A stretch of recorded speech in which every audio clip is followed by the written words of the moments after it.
Fatos e versões.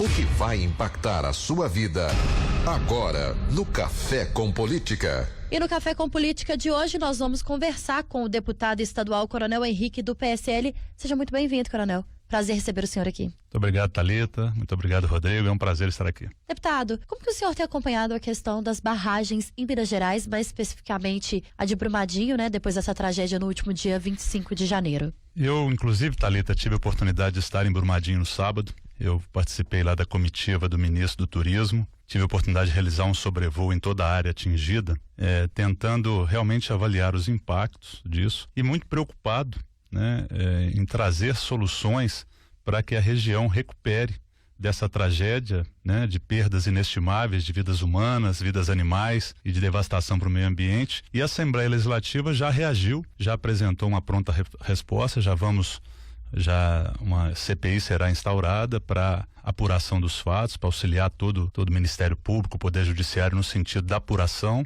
e da punição dos responsáveis. Mas muito mais do que isso, é buscar a partir de agora ações preventivas, trazer para dentro do Estado uma cultura de gestão de riscos, justamente evitando que eventos dessa magnitude aconteçam novamente. A minha pergunta vai até nesse sentido, deputado. Bom dia, obrigado por nos atender aqui na Rádio Super. O que do ponto de vista legislativo pode ser feito para que cenas como essas que a gente tem acompanhado não se repitam? E aí eu falo não apenas do rompimento lá em Brumadinho, como a gente tem vivido essa situação há quase um mês, mas também até dos riscos que a gente está vivendo. Começou em Itatiaiuçu, Barão de Cocais, e agora mais recentemente tivemos essa questão envolvendo também o distrito de Macacos lá em Nova Lima. O que do ponto de vista legislativo que pode ser feito? E até pergunto, o senhor já tem alguma proposta nesse sentido também?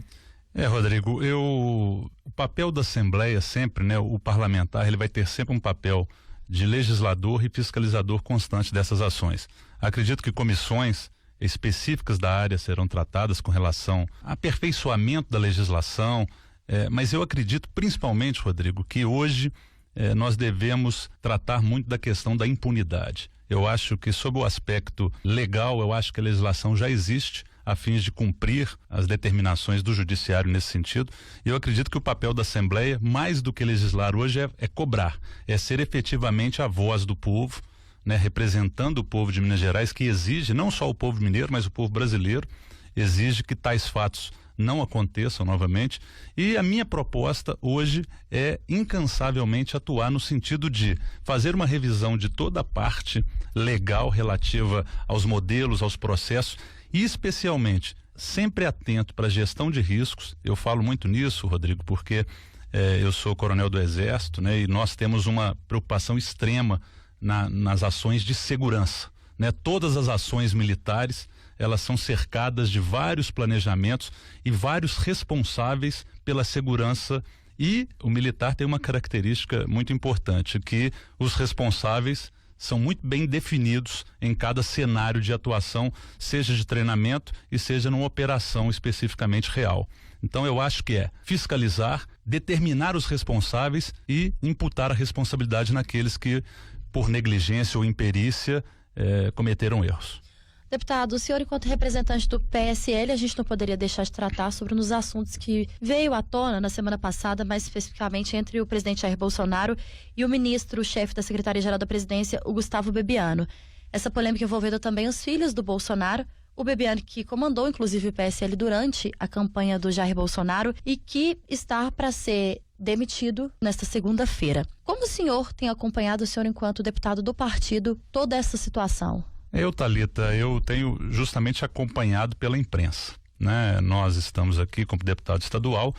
Hoje, o que a gente tem de informação é justamente pela imprensa. Eu estive com o ministro Marcelo Álvaro Antônio no último sábado e ele falou que também estaria aguardando os acontecimentos. Ele pensa que essa crise envolvendo o ministro hoje, o Bebiano, pode não estar relacionado diretamente com as denúncias e sim com uma quebra de confiança com relação ao presidente Bolsonaro. Mas tudo isso, né, será apurado ou será divulgado a partir dos acontecimentos previstos para o dia de hoje. Mas na opinião do senhor, não seria um erro talvez do Jair Bolsonaro? Porque o Bebiano é um homem de confiança, justamente comandou o PSL durante a campanha. Não seria um erro talvez deixar com que ele revelasse algumas situações que não foram expostas? Thalita, mais uma vez eu falo, né, que eu saí do Exército, mas o Exército não saiu de mim. Ele é o nosso comandante supremo, né? É o presidente da República, ele deve saber muito bem o que está fazendo, ele tem uma assessoria importante de ministros que eu considero os ministros ali que o cercam diretamente, especialmente o general Heleno, que é o chefe do Gabinete de Segurança Institucional, o João Santos Cruz, que são muito próximos a ele, e eles devem ter passado em reuniões e vão saber conduzir esse processo muito bem. Mas eu penso que as crises existem para serem superadas e enfrentadas com ética, com verdade e encarar o problema de frente. O senhor teme que essa questão envolvendo o PSL, Gustavo Bebiano, que isso interfira, respingue de alguma maneira, deputado, no PSL aqui em Minas Gerais, ou isso já está acontecendo? Até por ser o partido do presidente da República? Não, acredito que não. Isso quem está acostumado com situações de gestão está muito sujeito a pressões da mídia, a pressão da imprensa. E eu acredito que a serenidade nessa hora é justamente para saber expor a verdade no momento certo, na hora certa, e como deve ser a ação de um homem público. Eu não tenho a menor dúvida de que o PSL continuará firme como o partido que mais cresceu no Brasil, com a maior representação, né? Nós saímos de 0 deputados para 6 deputados estaduais hoje na Assembleia, então não tem nenhum temor quanto a isso, Rodrigo. Em relação ao governo de Minas, como que o senhor tem acompanhado os passos do Romeu Zema? Eu penso que nesses primeiros 45 dias de governo é muito cedo para cobrarmos soluções imediatas. A reforma administrativa ele já foi enviada para a Assembleia, inclusive eu já tive a oportunidade de propor algumas emendas que eu considero importantes para o aperfeiçoamento da reforma administrativa, e acredito que sim, ele fez uma proposta de enxugamento, uma proposta liberal, de menos intervenção do Estado no governo, e eu considero que ele tem se saído bem. Até diante disso que o senhor está dizendo, eu faço uma pergunta. Nós ouvimos aqui e temos trazido constantemente ao Café com Política, deputado, parlamentares que, assim como o senhor, estão iniciando o mandato agora. Alguns logo após terem sido eleitos, outros logo após o mandato, a legislatura, efetivamente ter começado na Assembleia. E ouvimos de muitos desses, principalmente dos novatos, que ainda não houve uma postura de diálogo do governador com a Assembleia, ainda não houve uma postura de diálogo do governador com esses novos deputados, com aqueles que, como o senhor, estão assumindo, acabaram de assumir o mandato agora. O senhor já foi procurado pelo governo? Tem se sentido ouvido pelo governo ou faz parte do coro, digamos assim, desses que têm reclamado da postura do governador Zema até então?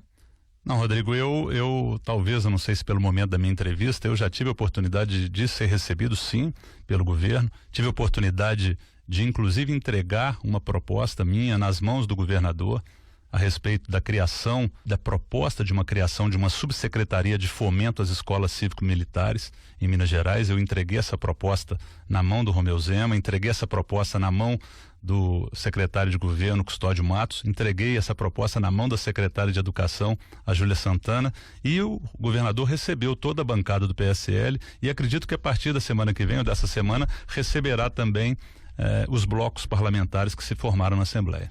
Deputado, muitos criticaram a atuação de militares dentro da política, talvez militares que não tivessem nenhuma vez atuado de forma mais direta. O senhor acha que essa imagem ruim colocada por muitos, tem sido desconstruída já, ou que ainda vai levar um tempo para que você, por exemplo, como um deputado novo, consiga mostrar para a população que talvez o jeito militar de coordenar e de tentar levar o país não é uma forma ruim? Thalita, eu agradeço a sua pergunta, eu acho uma pergunta excelente, né? Nós, militares das Forças Armadas, eu sou coronel do Exército, nós passamos a nossa vida inteira trabalhando em projetos de Brasil. Eu sou médico veterinário formado aqui na Universidade Federal de Minas Gerais, também com mestrado aqui na UFMG, com doutorado na Universidade Federal Rural do Rio de Janeiro e recentemente concluí um pós-doutorado na Universidade Federal de Viçosa. Então, o que eu estou dizendo com isso? A minha formação profissional, ela sempre foi alicerçada e bancada pelo povo brasileiro. Todos os meus cursos em universidades públicas, então nada mais justo do que quando eu tenho o ápice da minha formação profissional, eu possa devolver para o povo brasileiro, e especificamente agora para o povo do meu estado, a formação técnica profissional que eu tenho. Não existe curso específico de político, né? Eu acho que a democracia, o diálogo, o equilíbrio do trato da coisa pública, especificamente a ética e a seriedade, nessa tratativa, eu considero um papel primordial aí dos militares, das Forças Armadas, que hoje estão fazendo parte do primeiro escalão do governo Bolsonaro. Até dentro disso que a Thalita acabou de perguntar, deputado, o senhor nos relatava também que teve a oportunidade de entregar ao governador Romeu Zema um projeto que tenta fomentar, que tenta incentivar a criação de escolas cívico-militares. E a gente já ouviu, inclusive aqui na Rádio Super, especialistas criticando isso, dizendo que a preocupação deveria ser como um todo com a qualidade do ensino e não necessariamente com o formato dessas escolas. Escolas cívico-militares, a gente pensa, por exemplo, no Colégio Tiradentes da Polícia Militar aqui em Minas. Como é que o senhor responde às críticas dessas pessoas, desses especialistas que dizem isso? Rodrigo, em 2007 foi criado no governo do presidente Lula o IDEB, né, para avaliar o ensino básico, a educação básica no Brasil. Então foi a régua que se criou para avaliar políticas públicas. E a partir daí, todas as escolas militares, no caso especificamente em Minas Gerais, são 30 colégios Tiradentes e 2 colégios do Exército, todas as escolas militares estão no topo do ranking do IDEB. Então, a partir da análise dessas políticas públicas, nós temos que atuar no sentido de aperfeiçoar baseado nesses modelos. Todas as escolas são importantes, todo o ensino é importante, todo professor é importante. Essa proposta, ela justamente segue o que o presidente da República criou no dia 2 de janeiro, ele reestruturou o Ministério da Educação e criou dentro do Ministério da Educação uma subsecretaria de fomento às escolas cívico-militares. Tivemos oportunidade em Brasília, isso foi noticiado na imprensa nacional, no Fantástico, no último domingo, o aumento dessa perspectiva, especialmente, Rodrigo, do resgate da disciplina e da ordem na estrutura na sala de aula. E numa transição que o governo escolheu muito bem, cívico-militar. É uma gestão compartilhada. Permanece a mesma qualidade, a mesma proposta dos professores com uma gestão militar. Quais são as linhas de trabalho, linhas de frente que o senhor pretende trabalhar enquanto deputado? Thalita, a educação vai ser sempre o meu foco. O resgate dos valores da educação vai ser sempre o meu foco, mas aproveitando na minha formação técnica, né, como médico veterinário, eu sou o único médico veterinário deputado estadual em Minas Gerais na Assembleia Legislativa. Eu vou assumir a presidência da Comissão de Agropecuária e Agroindústria na Assembleia, justamente buscando trazer gestão e qualidade técnica para o agronegócio mineiro, fazendo jus a toda a nossa aptidão como maior bacia leiteira, maior produtor de leite do Brasil, principalmente, e diversas outras áreas. Minas Gerais são muitas minas, né? Nós temos o gado de corte no norte, nós temos a agricultura, a soja na região de Unaí. Então são muitas vertentes para dentro do agronegócio também trabalhar. E uma outra que tem muito a ver com a minha área militar, eu vou fazer parte como membro titular também da Comissão de Esportes dentro da Assembleia Legislativa, trazendo toda essa aptidão das Forças Armadas para incentivar o esporte, o lazer e a juventude, justamente através do esporte e também esporte de alto desempenho, resgatar a cidadania no jovem de Minas Gerais.